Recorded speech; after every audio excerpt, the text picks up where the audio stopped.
Welcome back to the JMac podcast, where we are combating veteran suicide one story, one conversation at a time. And I'm your host, JMac. Remember, your mental health matters and you're not alone. Don't hesitate to reach out and pick up your phone and call your friends or family, or head over to jmacpodcast.org to stay connected and get on our social medias. Now enjoy the show. Pretty much up and over in the front, and then just everything forward. Yeah, for sure. And then Take like a little bit off the top. I was about to ask you. Take a little bit off the top. Yeah, for sure. So, what made you want to get into podcast? I didn't, dude.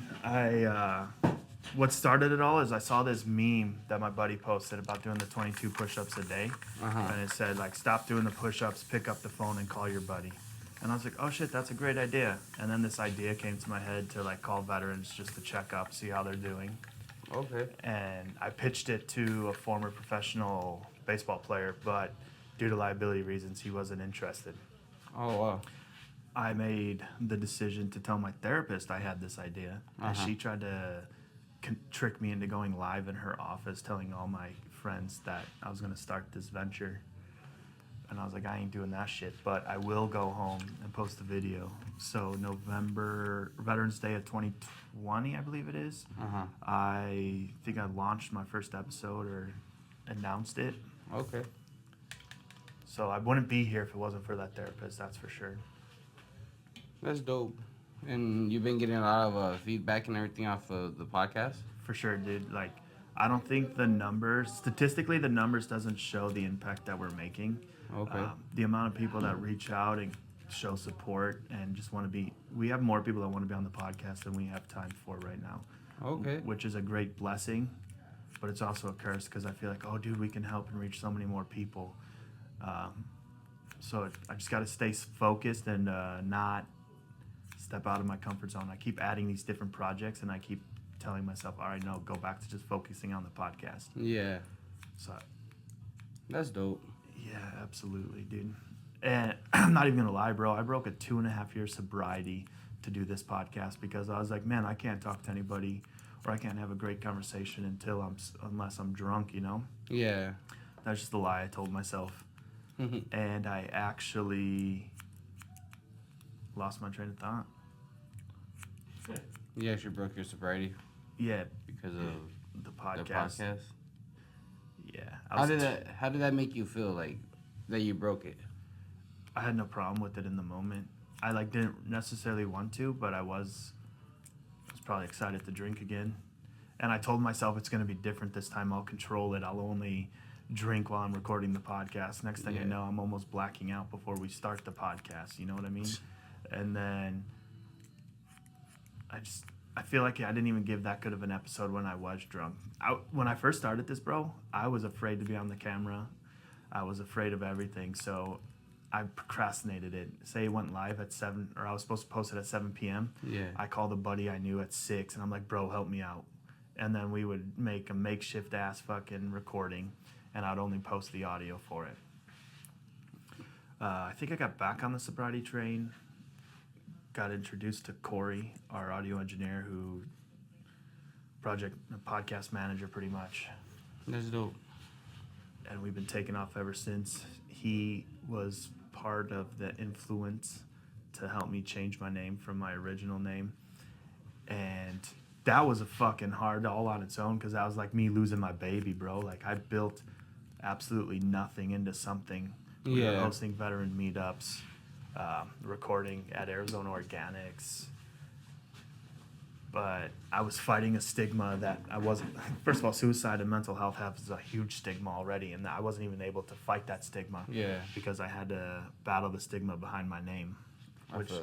So I changed it, made it more about me, like who I am. So my name's Josh Mack. Podcast is J Mac Podcast, right? Yeah.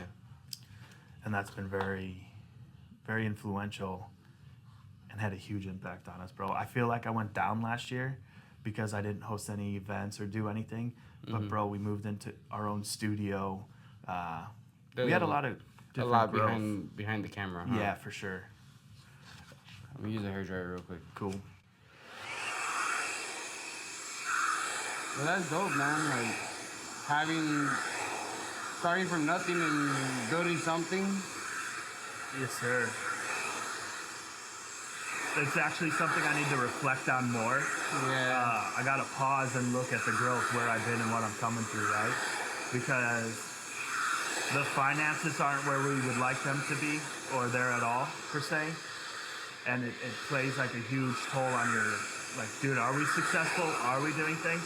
But I'm not in this for the money, but the money's gonna be nice and allow us to do 10 times more than we're able to now. But this is more about first saving my damn self and then like saving whoever else I am able to. That's dope. You're in it for others. Yeah, I'm actually passionate about it. That's not just for the money or the likes and shit like that. Yeah. That's dope. So enough about me, Cisco. Welcome to the show. Thank you for having me. Yeah, dude, my pleasure. What got you into cutting hair, bro? One of my cousins, he passed away, and I always wanted to cut hair as a kid. But one of my cousins, he had passed away, and I was hanging out with his brother a lot. And me and his brother, we clicked, and he's a barber as well. So I went ahead and just told him one day, hey, I want to apply for barber school. And sure enough, he's like, all right, well, I'm going to send you all the information. I was like, all right, for sure. Once you send it to me, I'm going to apply. I thought he was bullshitting. And sure enough, he sent it to me, so I was like, all right, well, now I got to apply, you know what I mean? Yeah, for sure. And I'm over here applying, and I'm probably not going to even get in. They called me like 2 weeks later, hey, you got in, you know, so-and-so come in, and I got a grant to go into school. Oh, dope, dude. So with the grant, it pretty much helped me pay for barber school. Yeah. And all that, I did that for like 8-9 months. You have to get 1,500 hours. But when I was in school, you had to get 1,500 hours. As soon as I graduated, they changed it over to 1,200 hours. Damn. That's really great. Yeah. So I was like, all right, well, I already did my time in school, so I hit up Tommy, the manager here, and talked to him. I known him since I was a kid, and he actually gave me a job offer, like, right on the spot. So I was like, all right, cool. So I went ahead and took it, and I've been here for 3 years now. That's awesome. Yeah. How do you like it? It's fun. It's challenging at first, because you're just trying to meet everybody's expectations, all your clients, make sure you guys are very transparent with each other about like the hair and how it should look, how it's not gonna look, you know. For sure. We had some clients come in here and show us one haircut, and it was like, well, you have different texture hair, you have, you know, it doesn't flow like theirs. We could get it there, but it's just gonna take some time, you know what I mean? For sure. So it's been an experience for sure, but overall, it's been a good experience. It gave me an opportunity to go buy a house recently, so That's amazing, bro. yeah. Congratulations. Thank you. How's that? How nerve-wracking is that for you? Buying a house? Yeah, Oh man, I'm still nervous, you know what I mean? And I'm already there. for sure. But it wasn't bad. It was pretty good overall. It's just the process and everything. The team I actually had on my side was really, really helpful. That's good. So that was a plus. Do you cut their hair? No, I don't. I actually met one of the guys from Tommy because he actually cuts his hair. Okay. It's got to be like a community in here. Like, everybody knows somebody. Oh yeah. And all you got to do is get out of your own way and just ask. Yep, exactly. So it's not what you know, it's who you know nowadays, you know what I mean? For sure. I remember hearing that as a kid. So how do you help keep yourself out of the way? And how do you open up and ask for help? You just have to have that confidence in knowing that asking for help, everyone looks at it like, oh, they're gonna make fun of me. For sure. And you can't feel like that. You can't really be that person that's afraid. You have to be open-minded. Like me, I'm really open-minded. I'll hear everything. Even if I feel like it's wrong, I'm gonna hear you out. Maybe because it might be something that I'm not used to, you know what I mean?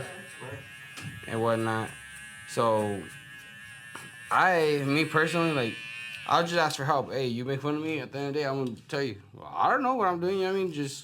I'm asking for help for a reason. Yeah. Dude, it's so hard not to be afraid of that judgment, right? Oh, for sure. Because that shit still holds me back in places. Yeah. What's really been helping the podcast grow is LinkedIn.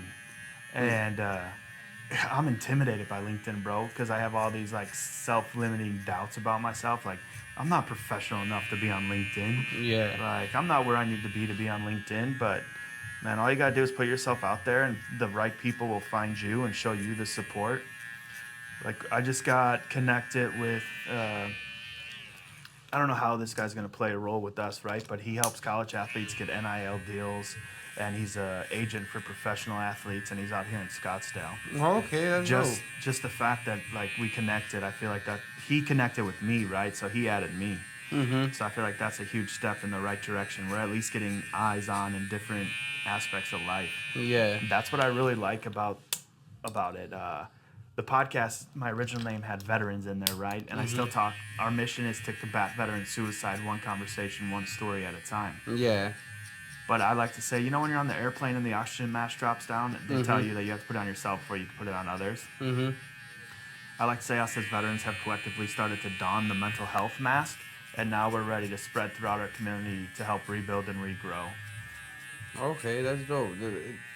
Just have a better impact on everybody. Yeah, because like, how can I build something that supports mental health, but then you come to me and say, hey, bro, I need some help. Can you talk to me? My first question will be like, are you a veteran? You tell me no, and I'm like, all right, piss off. Right. That's not the person I am. Plus, I'll have like mad guilt that like, dude, if something happened to you, it's all on me now because you reached out to me and I turned you away. Like, how can you do that shit?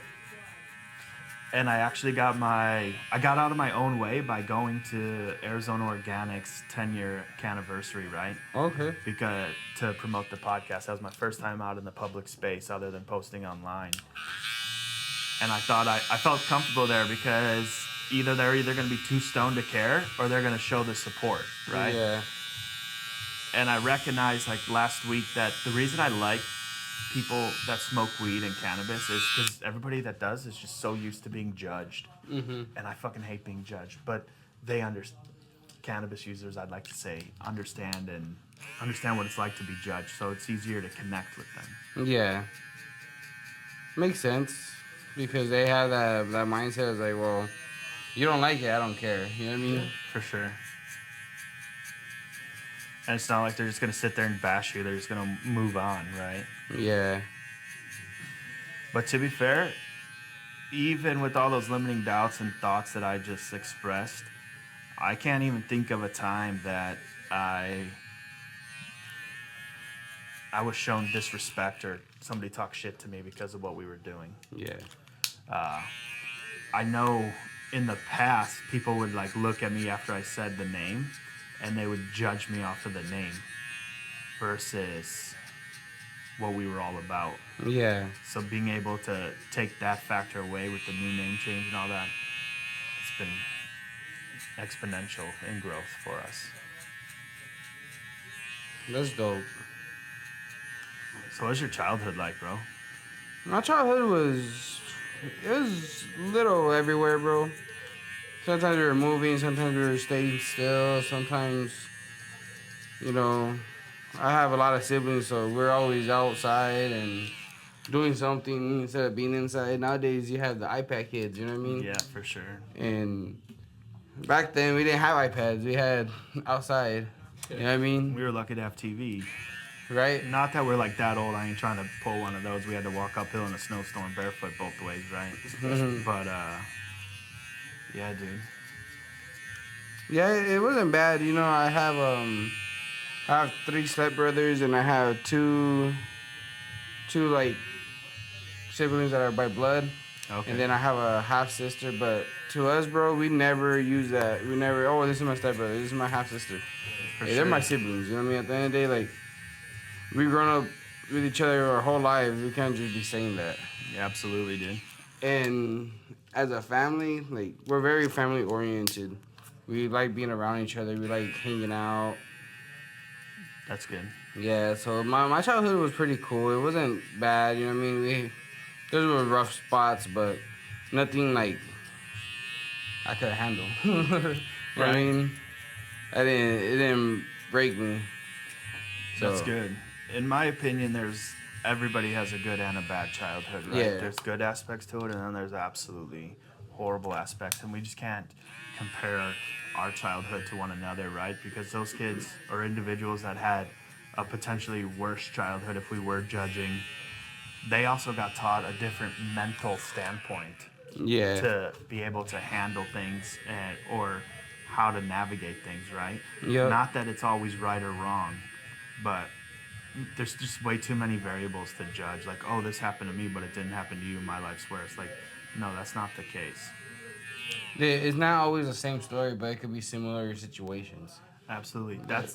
That's what I love and try to do about this podcast, right? Like, we come from two different walks of life, right? But when I talk about your childhood and your life, it really shows how similar we really are. Maybe not even in the events that happen, but the emotions and triggers and coping mechanisms and everything that comes from it or comes with it. It really connects us all again. So it just proves you can't judge a book by its cover. Yeah. Facts. And like, one thing I always was told as a kid is like, don't be afraid of doing what you want to do in life, because the only one that's stopping you is yourself.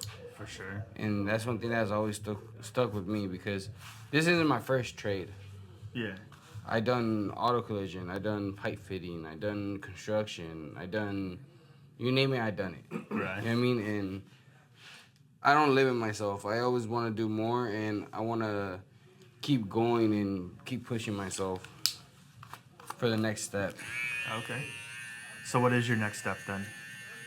Honestly, depending on how everything goes in the next 2 years, I eventually want to open up something for my own and hopefully get my second house, you know. Okay. So I just want to level up, elevate from here. Absolutely. Because especially having the team that I have today, like, on my side, it wouldn't be possible without them. Like, coming down to my family, to my lady, to the people here at work, the environment itself, like, it's cool, it's fun, it's relaxing, it's not one of those jobs where you're like, oh, I gotta go to work today, you know what I mean? Yeah. It's actually something I do want to do. So overall, it's really fun, like, just getting the learning experience, being around all these people that are happy, you know what I mean, and not always down. And For sure. There's a saying that if you're the dumbest one or if you're the smartest one in the room, you're in the wrong room. Facts. Because then you can't level up. Nobody can help you improve. Yeah. And I think the cool thing about this barbershop is, like you said, everybody does seem like they're in a genuinely good mood every time we're in here. Yeah. But it's like you're just hanging out with your boys. So, like, every day you're getting a form of group therapy, whether you realize it or not. Mm-hmm. Because today you may love your girl, but tomorrow you may want to bitch about her for a second, right? Like, you just got to get that shit off your chest. Yeah. You have people to do that with, and then you're not just holding on to that shit by yourself. And then I feel like everybody in here is from all walks of life, whether they're married, engaged, dating, single, and everything in between. Mm-hmm. So you can hear the different perspectives from everybody. You were saying earlier, like, you'll listen to people even if you think they're wrong. I think that's a great thing, because even with this podcast, bro, we can learn from everybody. Even if you're in the dumps and doing everything wrong, I'm able to learn from you and see what I'm doing in my life that emulates what you're doing in your life. And I'm like, all right, well, that's a negative. Let's work on that. Or vice versa, dude. You're doing everything right, and I see you're growing or XYZ, and I want to emulate that, bro. I can take what you're doing positive and add that into my life and how I can do that or make changes. Yeah. So we can learn from everybody. For sure. And I talk to someone new every day. So it's just like being there for that person that they don't even know that they need to talk. Being there for that person that there's some people here that they can't wait to come into a barbershop because they don't have anything at home. They don't have anybody to really talk to like that. And as soon as they get here, it's a therapy session. For sure. I was just about to say that. Like, your job has to feel like you're a part-time therapist as well. Yeah, facts. And it's fun because you never thought, like, oh, you could be that, you could do that for somebody. You know what I mean? At the end of the day, it's like, it's easy. You're just literally having a conversation. Yeah, you're literally just holding the space. You're just being that person that's there to listen. Yeah. But the best is that you're non-judgmental in a sense, right? Like obviously Of you have course. your own viewpoints and opinions, but you're not going to sit here and bash the dude that's about to pay you for a haircut, right? Yeah. Like, you're going to show him respect, and people don't always get that or have that. I remember there was a time that I was working on the Air Force Base here after I got out of the Marine Corps, and I was mowing the airfield, and I was sitting in that glass box going like 2 to 3 miles an hour up and down all day. Bro, I could not wait to sit in my car and listen to talk radio. And I hate talk radio. But I'd get in there and I'm like, all right, dude, I'm having a conversation with these motherfuckers. All right, I'm not alone anymore. Yeah. So, like, that just goes to show me that, bro, I was self-isolating even at work, unfortunately, right? And self-isolation is a huge detriment to my mental health. Yeah, and I noticed that with a lot of people is that a lot of people they're afraid to talk. They have like, honestly, to me, like I feel like after COVID, it fucked up everybody's like Yeah, mental stage, and with For sure. that is like, you can't be closed off. You can't be to yourself. It's good to be to yourself, but at the same time, there's like you have to limit that. yeah. You have to actually have a conversation. You have to be sociable. You have to be. You have to go out. You know what I mean? Yeah, for sure. And people nowadays, a lot of people are just locked up in their room or in their house, and they're like, nah, I'll be out next week, Yeah. and they don't ever go out. And, I mean, yeah, go ahead. and that right there will just mess with you mentally. Dude, absolutely. Because like being by yourself, there's a peace that comes with it, right? Like you don't have to deal with everybody's bullshit or have to worry about the judgments and your insecurities and XYZ. But then it becomes like dangerously addicting, right? Because now you're alone. You're alone with your thoughts, you're alone with your feelings. You're not growing at all, dude. And that's the worst is when you're overthinking. That's when you start getting depressed. That's when you start feeling all these different types of emotions because you never felt like that because you're spending too much time by yourself. For sure. How do you battle that besides going to work? Like, how do you make sure you get out too? Or do you just use work as your escape? I use work. I'm always busy, bro. I'm never at home. Like now that I bought my house, hopefully I can get to stay home a little bit more. For sure. But I'm never home. I'm always out and about. My days off, I always have to go do something. I always have to stay busy because I never was the type of person. I want to stay here at home and just lay down all day, be in the same spot. Like my body hurts. Like I don't want to do that. Right. And just work, being with my family. I love working on cars, so I go and help out my family with their cars and whatever. So, when I say working on cars, we're remodeling cars. Like, we do lowriders. Okay. So we do the whole nine for them. You know what I mean? Yeah. Like, my whole family. I have what is it? A Ace 4. My dad has a 68, a 77. My brother just bought an 80 El Camino. My uncle has cars. Like, we love cars in our family. So that's one thing that we like to do is just mess with the damn cars. And when you're stressed out, hey, just go work on the car. Yeah, you'll be sure to get a bloody knuckle somehow. Oh, for sure. Yeah. It's good that sounds like you have some like good stress relievers, whether you recognize it or not. Yeah.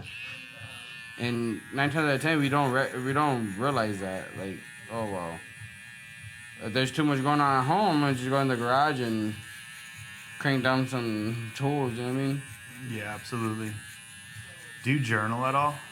I don't.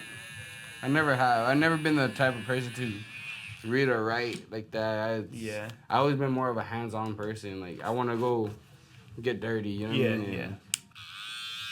It was hard to transition into barbering from being outside every day to being inside every day. And I'm just like, dang, I don't get enough sunlight no more. I bet, dude. I don't know about you, but man, when I moved out here, other than like grounds maintenance, I also started to do construction. Bro, my body's too old for that. And this heat, bro, and the sun, it's not for me. Yeah, it be hot sometimes, bro. But I lived here my whole life. I've been here since I was born, you know what I mean? Yeah.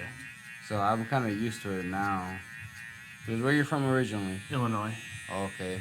Yeah, like completely different. Yeah, for sure. I used to complain about this dry heat, but like the more I reflect back on it, like when you go outside in the summer in Illinois, bro, like it feels like you just stepped out the shower and put your shirt on because of all the humidity. So you're just You all start sweating, yeah, bro. all sticky. This is just like fucking hot and you're melting, but you don't feel nasty, Okay. and you don't need to go shower again after you just showered. I am starting to miss the seasons a little more though. And now that I have young kids, I want them to experience living in the snow. Okay. My wife thinks she can handle it, but my wife's from California, bro, and Oh no. I love her, but I don't know how long we'll make it. But at least a year would be cool. That'd be nice, Maybe be like reverse snowbirds. right? I don't know why I would do that though, but yeah. Or even moving up like a little north of here, man. It doesn't even sound that bad. Like Flagstaff, Sedona, Williams, all that area. Yeah, But like a more reasonable price. makes sense.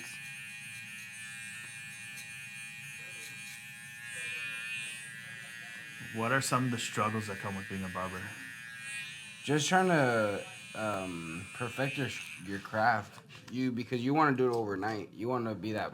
You want to be him. You know what I mean? Overnight, and it doesn't work like that. I'm 3 years in the game, and I still have a lot to learn. I still have a lot to overcome, and it's just everybody has their struggles. And one of mine is making sure that the client's satisfied. And I don't think it's a struggle. It's more of a concern for me, where like, okay, I want to make sure you're happy at the end of the day. I want to make sure that you get what you want. Yeah. You know what I mean?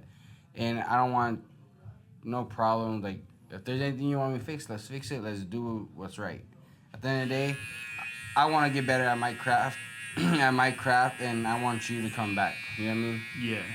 So that's a big thing. And like I said earlier, it's just trying to be transparent with the client, especially if they don't have the hair texture that they want, or because we could get somebody with super straight hair, and then they'll send us a picture of a person with coarse hair, and like, oh, well, I want my cut to look like this. So like, well, the thing is, your hair is super straight, so it grows out like this. You know what I mean? Yeah. Coarse hair will either be curly or whatever it is, and like, well, I want my fade to look like that. Like, well, you guys have two different types of hair, so we could get it as close as we can, but it's not gonna be 100% there. And it's just trying to convince the client for that. And I mean, as barbers, we're supposed to just help them out and guide them in the right direction. But there's some clients that are like, no, I want this. No, I want this. Cool.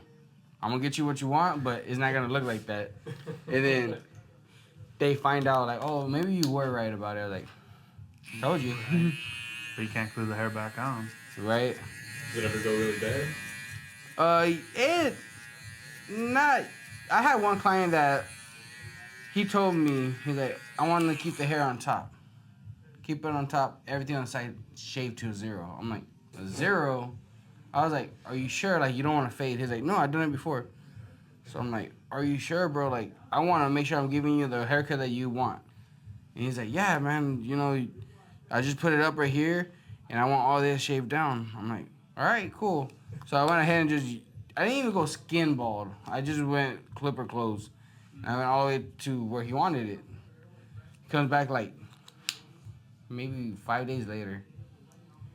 Started tripping. He's like, hey, my hair is now. I'm like, hey, slow down, bro. Like, I told you the day of when we did the haircut, it's not going to look good. I wouldn't recommend this, but you kept on insisting and about you wanted that cut, so I had to give you what you wanted, right? Right. And it's not on me. He's like, all right then. And he walks away like, fine. I'm like, because he had to realize like, hey, I did go this far and actually ask you for this, and it's sad to say that he didn't really come back at all after that. So, but I mean, at the end of the day, like, you asked me for the haircut, I gave you the haircut that you wanted, like, and we went about it like that. Like, I can't do much more. For sure. 5 days later. It's crazy. Yeah, and 5 days later, you know what I mean? Like, you already have a hair growing back, bro. Like, Think about it. his girl definitely was harping on him, so he had to come take it out on somebody else. Right? But I even confirmed and I double checked, triple checked, and I was like, bro, are you sure you want this haircut? He's like, yeah. I'm like, all right, bro. I can't convince you not to do it then. But yeah, we had some clients, and not only me, but everybody has that one client that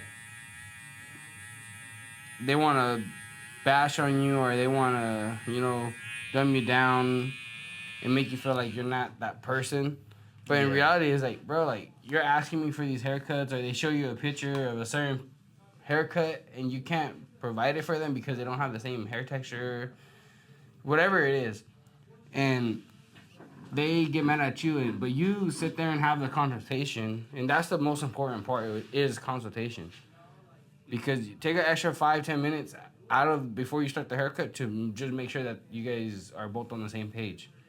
So it just all depends on the barber, on the client, how they both are working with each other and whatnot. But I mean, every dog has those days, you know what I mean? Yeah, for sure. What helps you staying calm and like realizing like, all right, dude, you may not like it, but I did what I needed to do. What I'm getting at is like, what helps you not match energy? Like if he's coming in hot, how do you stay calm? Me, I don't care for confrontation like that. Okay. So I just try to like be more reasonable. But if you're gonna sit right there and like just bicker and bicker and bicker, yeah, you're gonna piss me off. Then I'm gonna have to, hey, bro, you chill out already, like. For sure. But it's just, I guess I dealt with that my whole life, like just with siblings and my dad and everything picking on me. I just learned how to like, whatever, bro, brush it off. I brush a lot of shit off, like, I don't care, bro.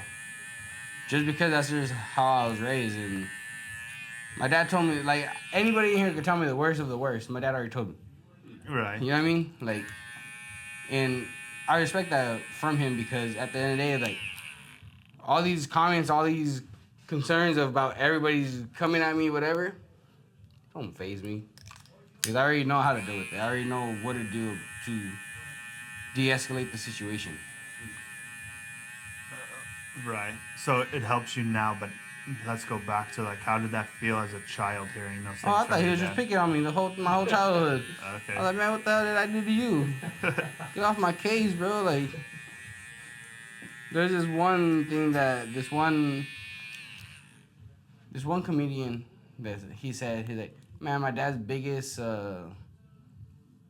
biggest upset for him is watching me chill. He's always on my ass. He's telling me to go do something. He's like, what do you want me to do? Like, I just did everything, you know what I mean? Like, and that's kind of how I felt with my pops. But my pops just wanted us not to be lazy. Okay. And I can say none of my brothers are. None of us are. Like, we're not lazy. If we have to get up to go to work, we're going to get up and go to work. Right. And at the end of the day, like, I'm happy that he was like that. That's good. It helped all of us grow up and really figure out what we want to do. My dad gave us the opportunity. And I'm telling you this because it's like, it's a real moment. It was a real thing that happened. Is my dad turned around and told us, hey, either if you're not gonna go to school, drop out right now, I'll buy you your first sack. Because what else are you gonna be doing? Right. And he was real about it. He was like, because there's two things you're gonna do: start selling drugs or be a panhandler. He was like, you figure it out. So I was like, all right, well, I'm gonna stay my ass in school. I ended up doing 3 different schools at once. Yeah. Yeah, I went to high school. I went to barber college. I mean, not barber college. That was after high school. I went to trade school, which was it was called Westmec for the auto collision. And I did, it was called an ACE program. And pretty much I was doing college classes in high school. So I was in college doing all that. And I did that for 2 years. Damn. So I only have like 2.5 years of my associate's degree left. Okay. Are you gonna go after it? I eventually do want to. Like I said, I want to see what's gonna happen in the next like 2 years for me. Yeah. And I'm gonna go based off of that. Because I feel like in the next 2 years, I should be pretty set about what I want to do for the rest of my life. Hopefully, at least. Yeah. What I'm recognizing is you gotta start planning it, writing that shit down. Yeah. And like everybody talks about manifestation and how real it is, right? Mm-hmm. It is, dude, but it also helps you just seeing what you want in the future and then what steps you need to take. Because I've always been the person like, oh, I got the future, I'll just wait till then. And I've always been told, just wait, just give yourself time, it's gonna fall in place. Well, the more I gave myself time, the further away I got from whatever I wanted. And then you just have to act on it, bro. For sure. But you already got a lot going on, so I'm not like saying anything bad, right? Yeah. No, I get what you mean. Because I'm the same way. Like, I told myself by the time I'm 25, I should have my first house. And I'm 25. I'm gonna be 26 this June. All right. So Just in time. you know what I mean? I made sure I was gonna get it. I was like, I have to get it. And I was gonna wait until my birthday, actually. In June to actually start looking. And I was talking to a mortgage lender, and he told me, he's like, bro, why don't you start looking now? Because June, that's hot season for them. That's everyone's looking for a house because the kids are out of school.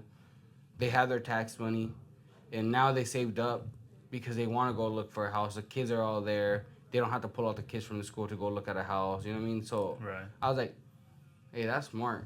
And we started looking. I looked at 30 houses before I chose the right one. For sure, dude. And like they said, it's not just you're not just buying a furniture, you're buying a house. So I was like, all right, for sure. And I was like, nah, this one's too small. No, this one's too big. Nah, this one this.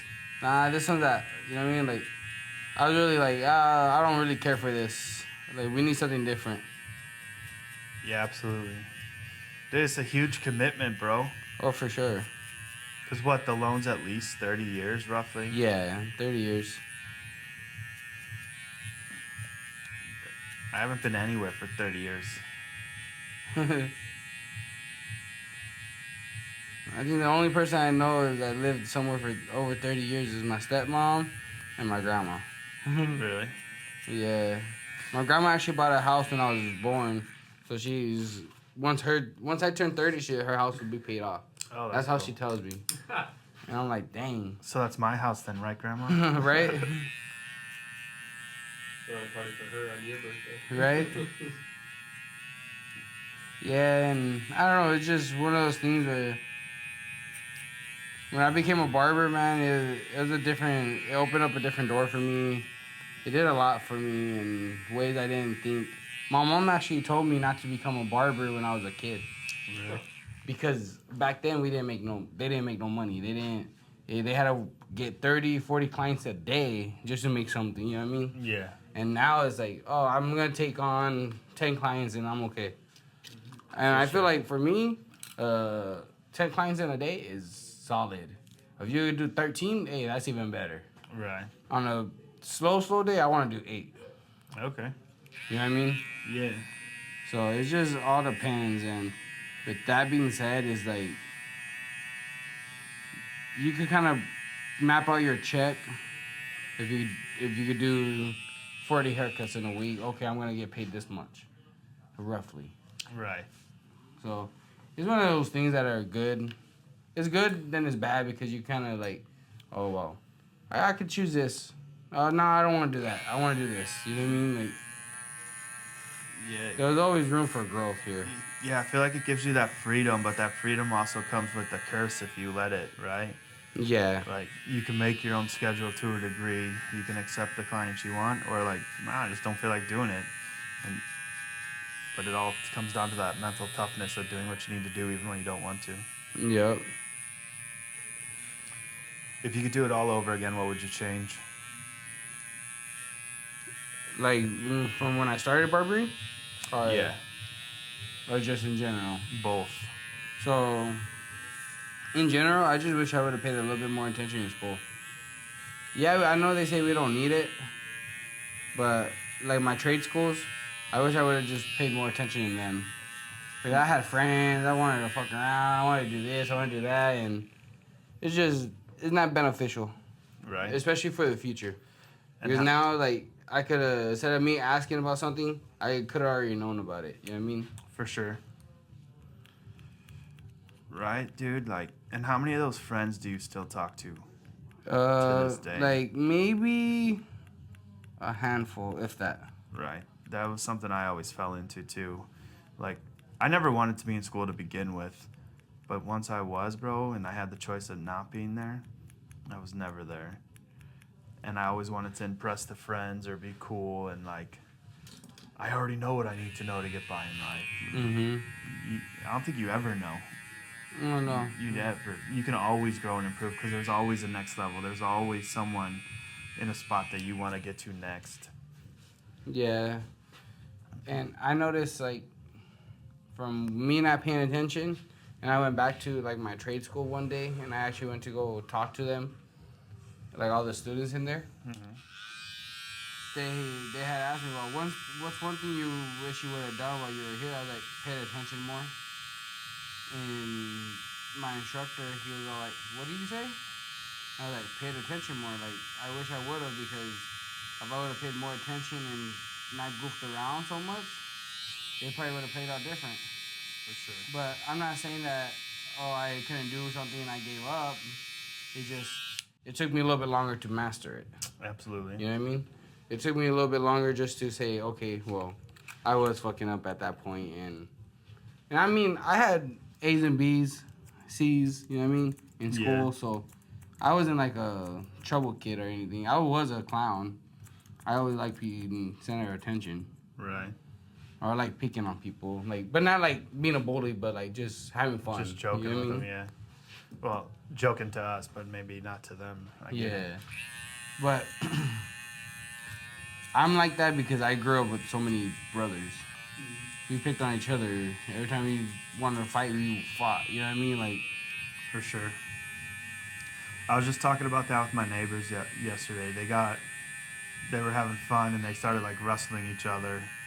And then when they were done, they were just like in better moods and they were talking about it. And I was like, dude, that's the same thing we used to do in the Marine Corps, right? Like when we got bored or we got angry or someone's testosterone was too high, we just beat the shit out of each other. We just like fought with each other, right? But then afterwards, you go right back to being boys, like nothing ever happened. So you got to take that anger and aggression that's naturally in us, and we got to like release it. yeah. And also, if you were mad at somebody, you got to take it out on them, right? But For sure. on your bad days, what helps you? What do you do to pull yourself out of it? When I'm having a day that is not going my way, or just I wake up that day in my feelings or whatever it is, I just try to think about everything else. Like, I'm not just here for me. I'm not just here for my clients. I'm not just here for just anybody. I'm here for everybody at the end of the day. Like, I want to be that person that does, hey, I'm ready to go see my barber. Or, hey, I'm ready to go see my brother. Hey, I'm ready to go, you know, Yeah. whatever. I want to be that person for them. Like, so I'm not just here for myself. So that's one thing I always have to tell myself. Even when I'm not even feeling down or feeling a certain type of way, it's just, I just know what I have to do because I'm very, like, I feel like I'm the problem solver in my family. At least I try to be. Yeah. It may not come off like that. No, I get it. But I try to be, and just try to be a better person for them, and especially if they're going through something, I want to be their backbone for them. Okay. So, like I might be in my storm, but your storm might be bigger than mine. So let's help you. You know what I mean? Do you feel that that's beneficial to you, or do you think that you're suppressing your feelings and you're just waiting to explode down the road? No. Yes and no. Because at the end of the day, I feel like no problem could be that big, but there can be. But I kind of try to have them figure out a different way to attack it. And then let's say something in my situation comes up similar. Now I gave him advice. Why can't I just take that advice to help me out? Right. You know what I But mean? do you? Yeah. Okay. 9 times out of 10 I do. But Okay. there's sometimes where my lady does have to tell me, hey, you're overthinking about this. Like, you're fine. Like, you know what you just told that person? Think about it. Because you just got to relate to it the same way. See, when I've been giving advice lately, I'm like, I'm letting you know I'm gonna say you and you and you, but I'm literally talking to myself, but talking to you instead, you know? Yeah. So that's very helpful. I used to be the one that would bottle all my shit up, sweep it underneath the rug, but then be there for everybody else. I'm still like that. Well, Huh? okay, go ahead. I'm still like that, and I don't know, like, I just feel like my problems aren't as big as anybody else's, so I rather just hear you guys, because it gives me a second to not think about mine, Right. to not think about what I was just stressing about. And then once that's over, like, I stop thinking about it. I'm like, bro, why am I tripping? Like, it's gonna overcome everything, it's gonna pass over, and that's it. Well, if you're anything like me, in your 30s, it's going to explode. So just start working on yourself and continue to, like, just better yourself, man. And, like, don't give up these traits that are good for you, like being a barber or working on cars. Like, especially if you start going through something, don't self-isolate yourself from those things. Yeah. Make sure you continue doing that because that's you, that's who you are. But you also can't just keep holding everything in. Right? Everybody else's problems may be bigger than yours, but they're not yours. Yep. You have to worry about your problems because if you don't worry about those, they're going to start bleeding into you and your girl. And then if you guys have kids in the future, all your childhood, for me, bro, all my childhood trauma was enlightened the moment I had kids. And then when my girls scream and cry, dude, I can guarantee you we were not allowed to scream and cry as a kid. And so, like, that shit sets me off. And then I'm like reflecting on it. I was like, wait, I don't want to be this way towards my daughters. Or I don't want to be this way. I don't want to be that angry. I want them to be able to express themselves and feel safe and free. But at this point, I'm so triggered and so wound up. Like, I can't be the best version of myself. I feel you. And so that journal I gave you, bro, like, even if you use it like once a week, once a month, a couple times a year, just start writing shit down, bro.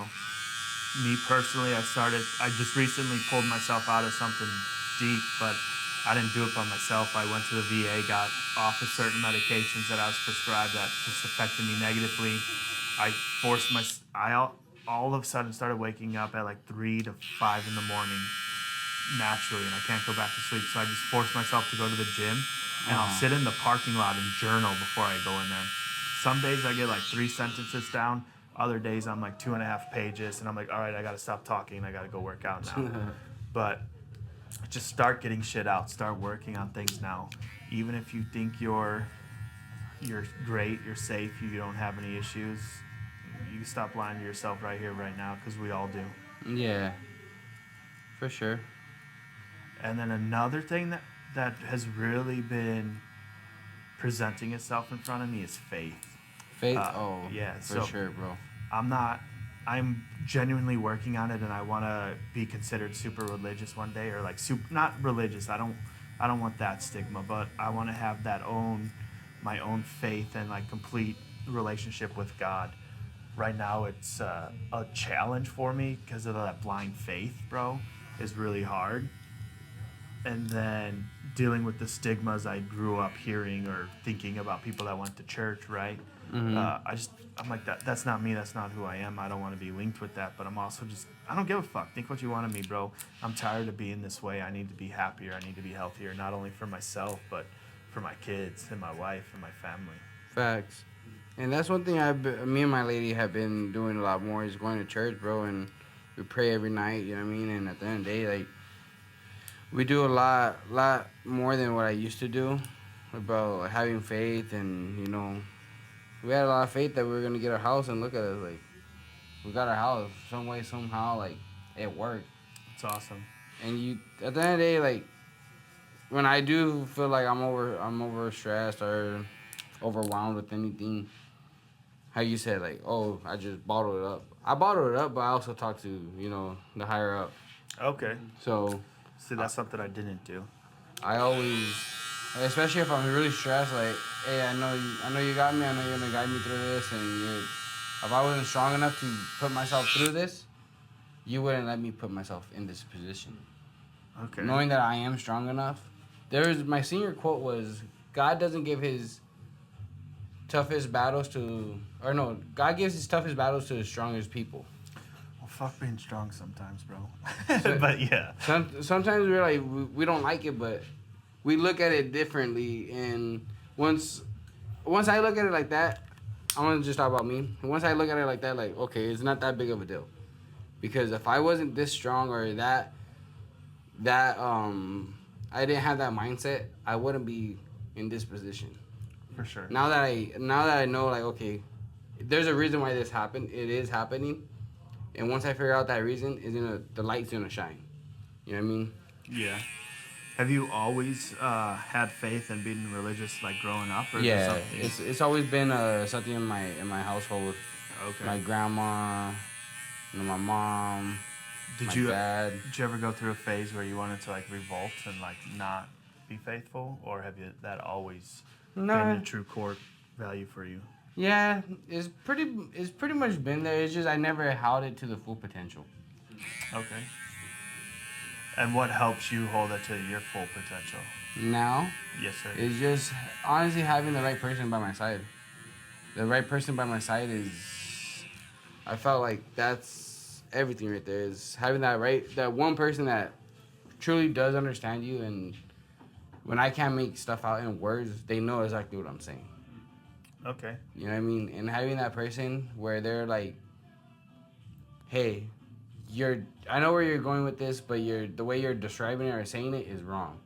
I'm like, okay, well, help me correct it. Help me really bring more to the paper, I guess you could say. Yeah. And she'll actually sit right there and tell me, like, well, this is how you're feeling. I'm like, you're right. Like, I just didn't know how to put it in words. And that's Isn't me. that Like, I don't know weird? how to put shit in words. Like, For sure. tell me to take apart a car or cut some hair, I could do it. But once I start talking about feelings or everything else, it's kind of harder for me, at least. No, for sure, because growing up, and especially as men, like, I'm just assuming now, correct me if I'm wrong, but you were told, like, men don't cry, like, Yeah. men aren't emotional, men don't have feelings. Well, what I'm learning is the toughest motherfucker does cry, not the one that holds in his tear and is an asshole to everybody. Fact. Like, anybody can try to fight, right? But it takes the stronger person to just, like, all right, dude, sorry you're feeling that way, and, like, keep your composure and not lash back out. Mm-hmm.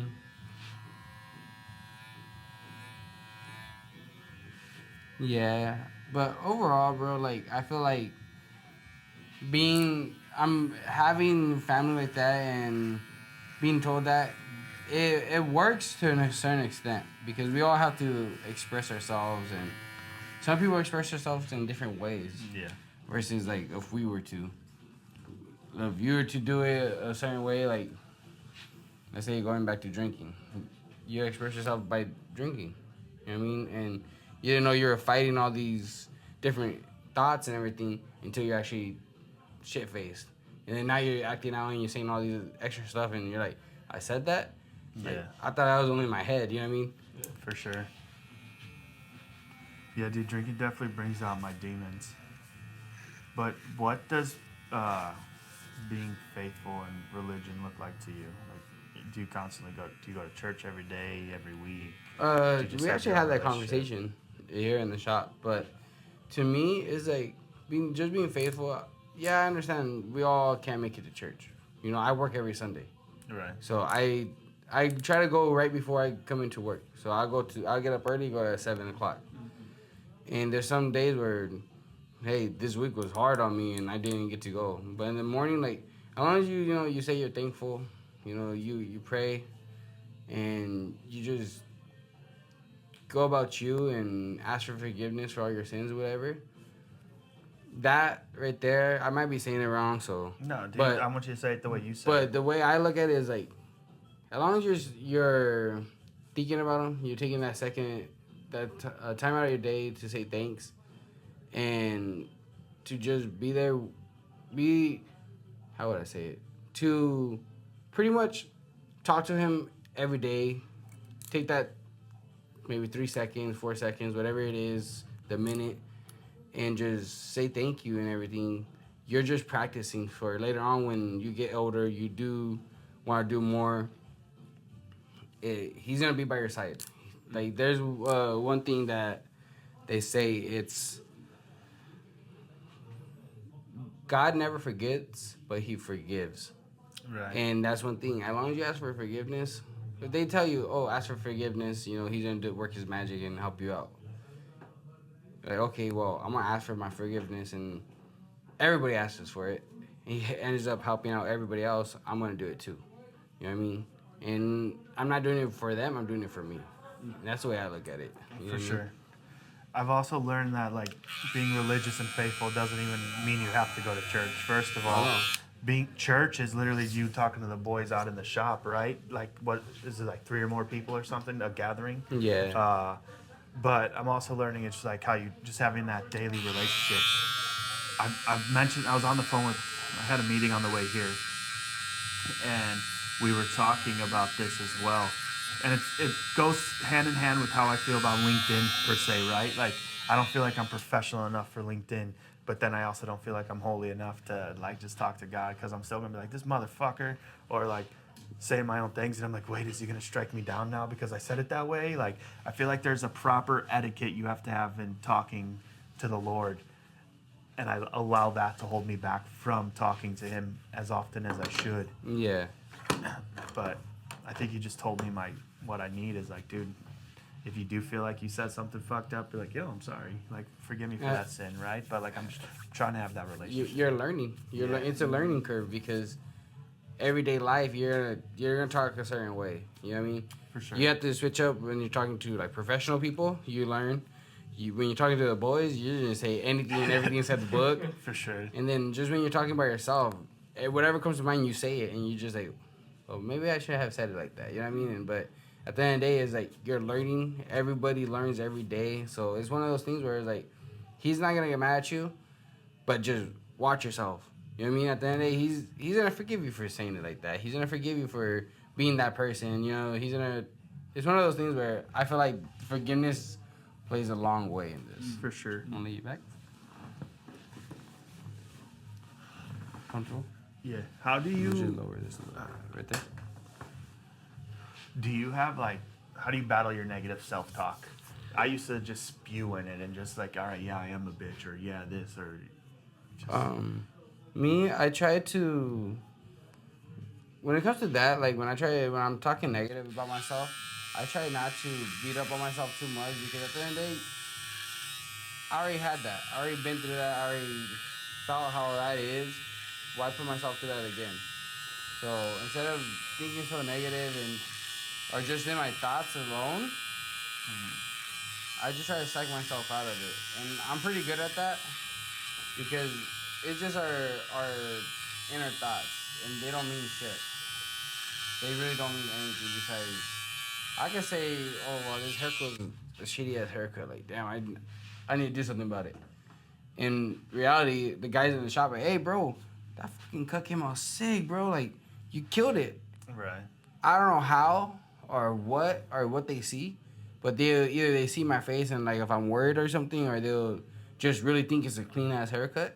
Yeah. It's like, why am I overthinking about this? Like, why is there just my thoughts? Like, there's no reason for me to be beating up on myself over there.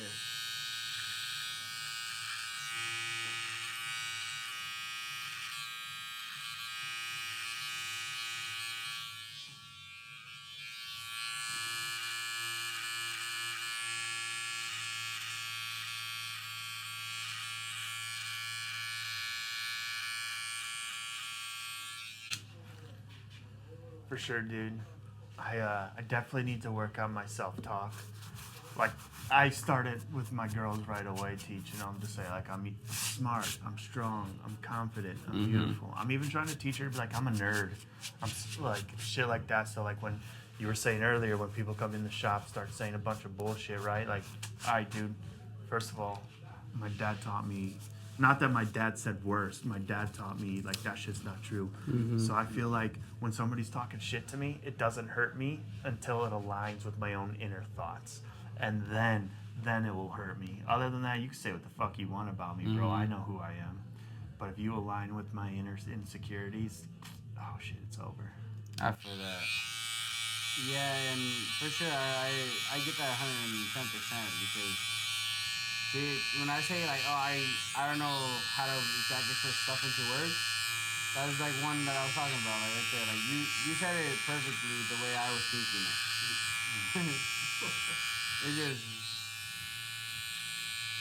It's one of those things that I'm like, we don't have to think like this or be like that, but For sure.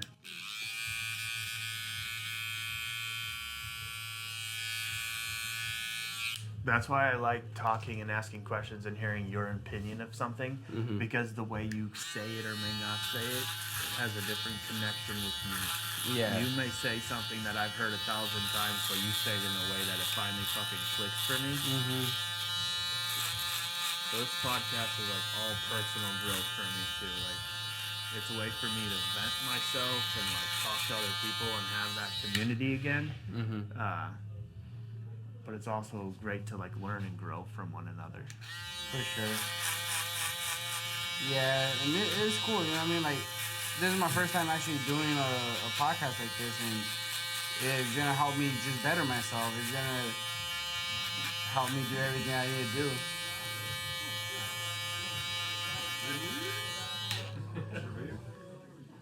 Damn, you're late, bro. I said 8 a.m. JMac podcast. You said you were gonna help film. Remember? Don't worry, you're interrupting the video now, but that's cool. Hey, I'm just talking shit, dude. Don't be upset. All right? Okay, I wasn't here. All good. New guy. He's literally the new guy.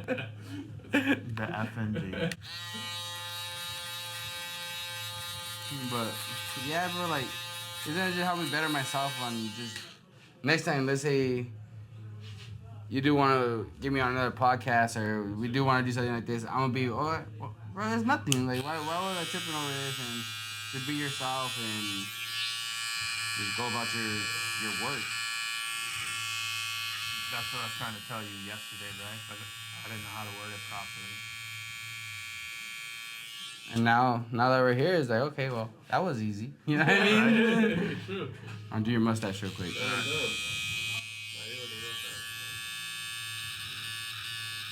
Look like you need a haircut, bro. Yeah, I know, I do.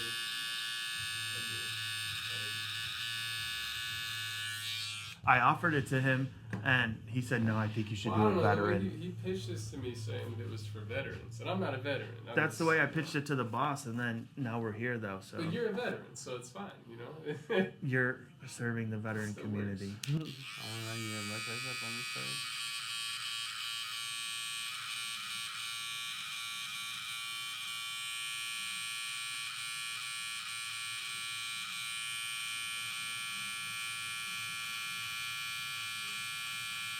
Yeah, I have a lot of hair, and I don't know what I would want to do with it, so I just keep letting it grow out. You're open after this? You got an opening? Yeah, I'm pretty sure. Nah, man, I don't know. I just told you. I don't Well, know you're what on the I spot now. want. I don't even know where Work. Then he's gonna Spotless. he's gonna shave you to a zero, all the way to the top, like Yeah, that other zero. dude. Give me a zero on the sides, brother.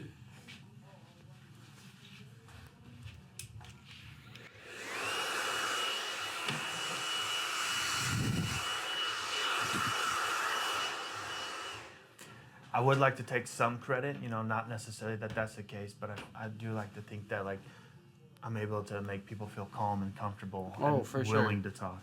For sure, bro. And I ain't gonna lie to you. At first, I was really nervous. I was like, well, what did I even say? What is gonna happen? Like, is he talking to me? Is he bringing somebody else in and interviewing them? Like, so, and now, like, well, I'll do this again. It's comfortable. It's fun. It's one of those things where I'm like, bro, there ain't nothing wrong with this. For sure. Well, if you want to do it again, we can. And then I also think it'd be cool if we did like a whole group setting. Like we're all in, like all the boys are in there, and we're just getting haircuts and talking. So That'd it's be not cool. just like exactly one-on-one. It's more like the barbershop That'd be chat cool. talk, and then he'll get a fucking haircut too. I'm gonna grab a hot towel real quick. All right, cool.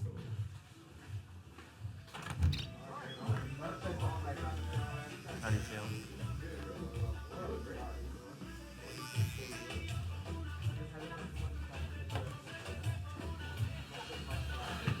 And he said, "Well, why are you getting a haircut? I don't know what He's like, this gonna be quick, Well, man. 'cause You don't even did need a look- haircut. You did look like you just got a haircut like recently, but no, he showed me. Yeah, there's stuff to do for sure. You got cleaned. Yeah. Dude, y'all leaving the barbershop, man, like, so I would go long periods of time without getting a haircut, and I would blame it on like my financial issues, right? But the past month or so, I won't allow myself to do that anymore, because if I go past like 3 weeks of no haircut, it fully affects my mental sanity and my self-view and self-worth. I feel that. Like me, bro, I'm a barber. And I don't get haircuts often. Yeah. Just because my hair grows so slow. And another reason why is everyone's so busy, you know what I mean? And if my hair grows so slow and I'm like, I always wear a hat 9 times out of 10. Right. All the time. Even with the haircut, I just wear a hat. I've been so used to wearing a hat forever. So it's one of those things where I'm like, I have to. It's a must.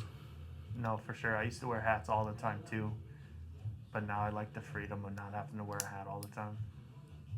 But I still rock them.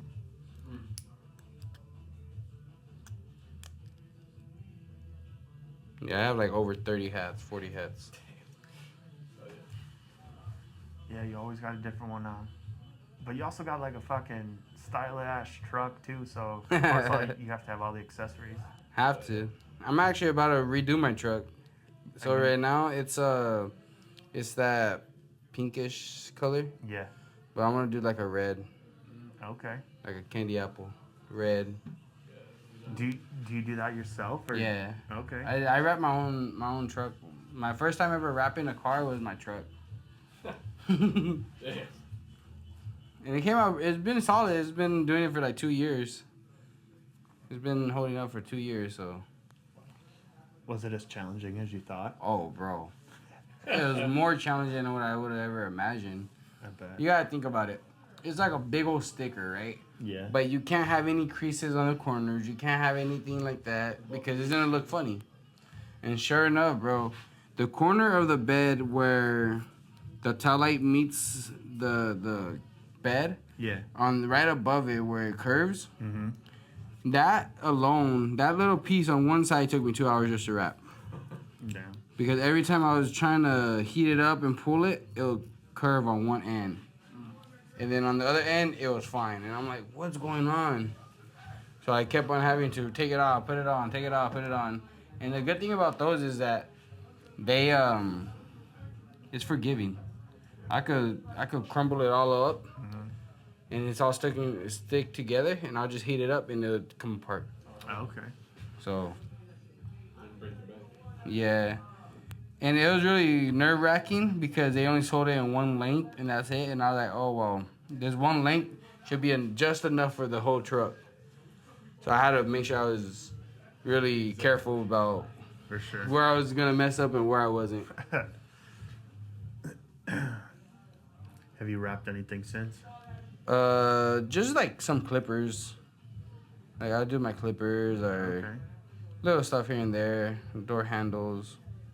Yeah, I seen somebody wrap their refrigerator and made it into a whole different like aesthetic. That's dope. And it's like you take like an old refrigerator that you normally would throw away, but it's still the internal still work fine. You just don't like the looks, and then they changed it, bro. So they probably saved themselves.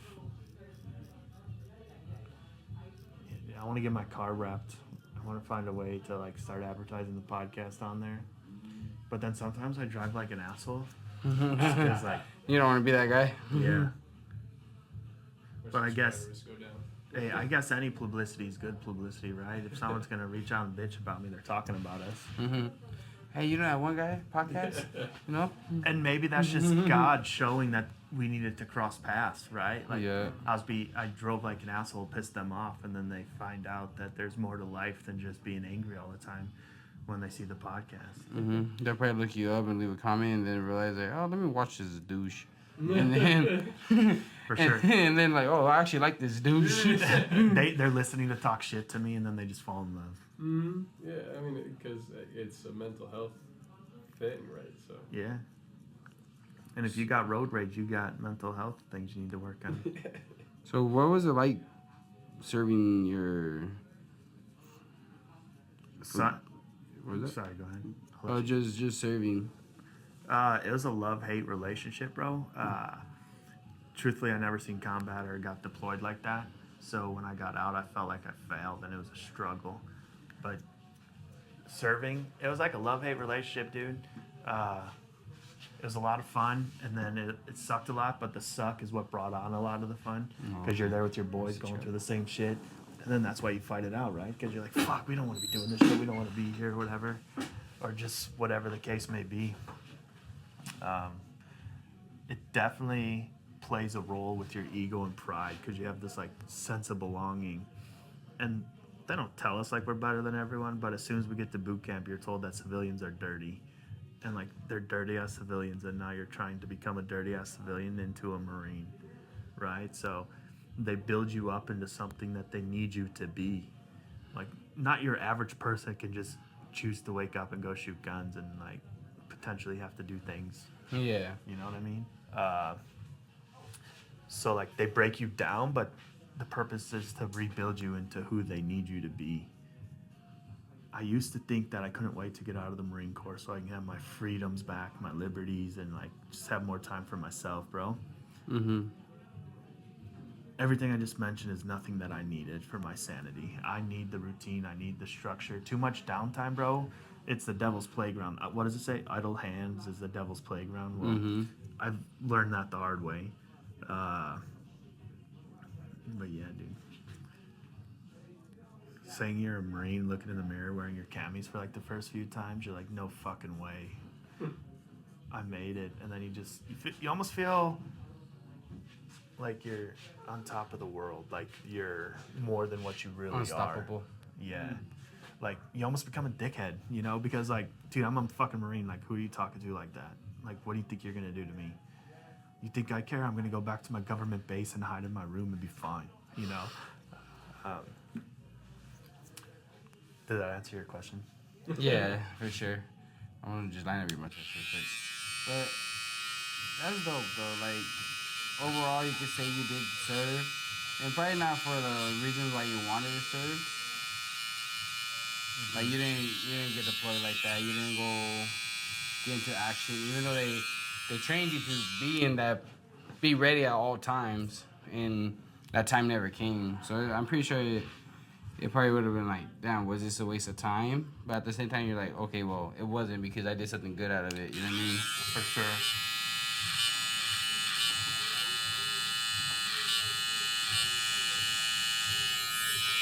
It got me in the best shape of my life. It taught me new things. I got to travel. I went to Oman, which is in the United Arab Nations. I never stayed in I just never would have been there.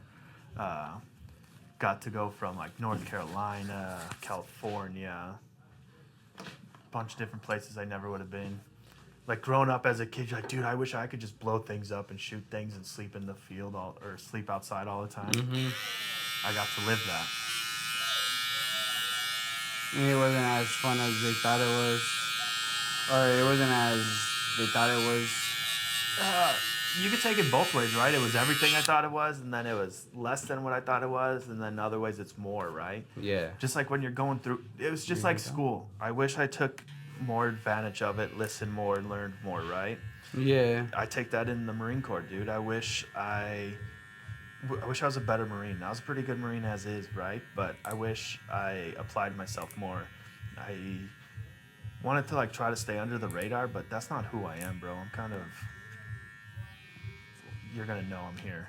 Yeah, you want to make a statement. For sure. And that's good because look what you're doing now.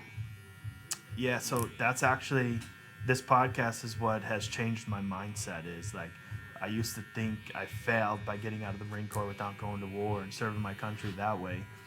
But my calling and purpose of joining the Marine Corps wasn't to go to war overseas, but to fight this war once we get back home and like fighting against suicide and mental health, right? Yep. Because this shit is a struggle. Yeah, for sure, bro. There's so many. I can say I helped out a lot of. I don't want to say a lot of people, but quite a few people where it's like, man, they were thinking about ending their life, and I'm just like, bro, you don't need to go that route. Like at the end of the day, like, you're much better here than gone. For sure. And so is everybody around you. Exactly. And you can't think like that, because at the end of the day, you have that one person that's looking for you, that's looking forward to seeing you every day, looking forward to seeing, be by your, hear your phone call. You know what I mean? Just talking over the phone. Yeah. And the truth is, bro, the people that you know you helped isn't even the number. You probably helped more people that you don't even know, especially being a barber, bro. Like, people come in here and you're not good at, well, nobody's good at talking about their emotions and feelings, right? We can always be better at it.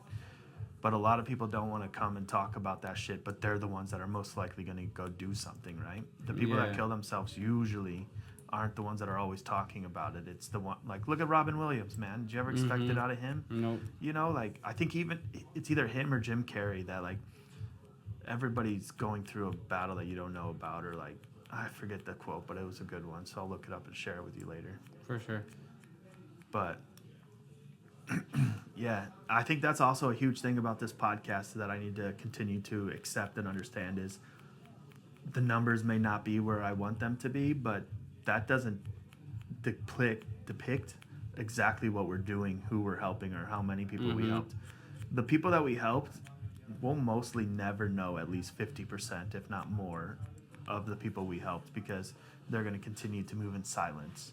For sure. They're going to present themselves as strong individuals, or maybe weak individuals. It doesn't matter. They're going to present themselves as an individual, but not express like what they actually went through or going through, or how you've helped them. Yeah. And then there are the ones and twos that are that person, and then they'll reach out to you privately and secretly, you know, because not everybody needs their shit out there. Facts. That's a huge struggle with this podcast. Like, yeah, I kind of want to be popular, but I don't want to be fucking famous, right? Like, Yeah. I don't want to be able to not go out everywhere and like get to that level. Enjoy it. But then if I'm gonna be like helping people and saving people, like, we might as well get there, right? Yeah. I just gotta stay true to myself and my family and focus on who I am, not what the image is becoming, in a sense, right? Yep. You can't let it get to you, Absolutely. because you gotta still think of, you have to still remember, hey, I'm not doing it for this, I'm doing it for this reason. Oh yeah, dude. And like, I'm literally doing this to save myself just as much, if not more, than I am to save anybody else. Yep. Give me 1 second, I'm gonna grab some product real quick. That's Alright, one thing I cool. forgot.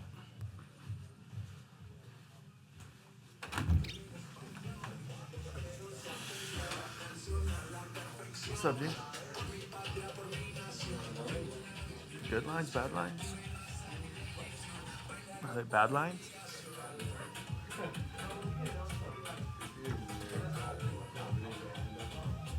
I like you. Can you at least get your beard trim while we're here? You don't have to change it. No pressure, no pressure. Because it'll make you feel better about yourself. I'm just saying, coming from personal experiences. But if you're not ready, I can only lead the horse to water. Can't force me to drink it. For sure. So, bro, we talked a lot. Is there anything we missed? Any safe rounds? Like, any business ventures you have? Or how can people find you for their haircut? You guys can look me up on IG. Is I go by AZ Bisco, AZBISKO, or you could just type in Cisco Martinez, or even here at the barbershop, come see us at our Almirage location, and I can always help you guys out and get to where you guys want to be. Awesome. That's Master Phades out in El Mirage. Yep. We're right off of Thunderbird and Almirage Road. Okay.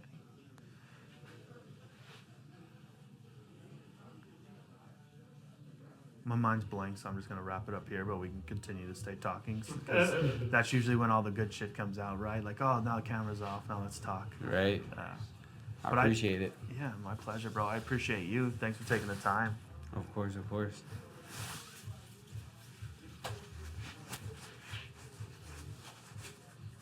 But yeah, dude, maybe we can start doing like once a month here, or like once every so often here. And Yeah, that'd be cool. whether you want to do it by yourself, or like I said, I'll Have fill a- the chairs up with people. Yeah, that'd be cool if we could to have the whole shop on board. Probably have to do it like on like after we close, Okay. shut down the shop and just have like a little podcast going on. Yeah, that'd be cool. That'd be dope right there. I think you guys as barbers should already have your own. Like, even if you guys just go on live and leave the camera up. And That's like, what I've been thinking about doing. yeah. Is doing it like on TikTok. I Well- see a lot of barbers on TikTok doing it. Yeah. Well, I got an idea for you. Stop thinking, start doing. Just do it. Yeah, because this is my favorite quote that I've read recently. Make it exist, then make it good. Because just like this podcast, bro, I had this idea, I've done things, or there's different things I wanted to do, but I was too afraid, or like I didn't think I was there yet, right? And it's as simple as just getting out of my own way and networking and asking people in my already network for like help and guidance. Yeah. You want to turn me around real quick, and you're gonna try to look into that mirror. Looks good. Thank you. Of course. Yeah, dude. So just make shit work and then make it better, or make it exist and then make it better.